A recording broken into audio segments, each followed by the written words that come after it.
Good morning, my name is Richard Perry and this is the ETX Capital Morning Market Bite. Asian equity markets rallied on Tuesday after a 6-day losing streak and the greenback firmed against the Japanese yen. However, market gains were capped as a fall in Chinese imports added fears of a more sustained slowdown in the world's second largest economy. August Chinese exports fell less than expected, however a steeper slide in imports pointed to continuing economic weakness. In addition, on Monday, foreign exchange reserve data revealed a record $94 billion drop in August after the PBOC's efforts to steady the yuan after its surprise devaluation.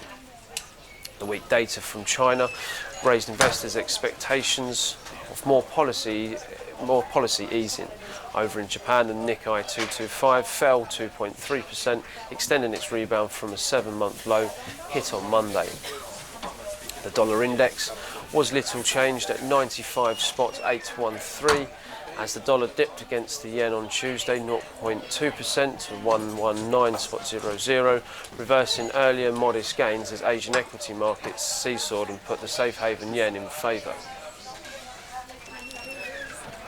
Sterling managed to rebound after the currency fell to a 4-month low, driven by last week's poor service sector report, which increased doubts to whether the Bank of England would be able to raise interest rates anytime soon. Sterling rose 0.2% to 1.5298 after hitting a 4-month low of 1.5163. The euro stood little changed at 1.1167.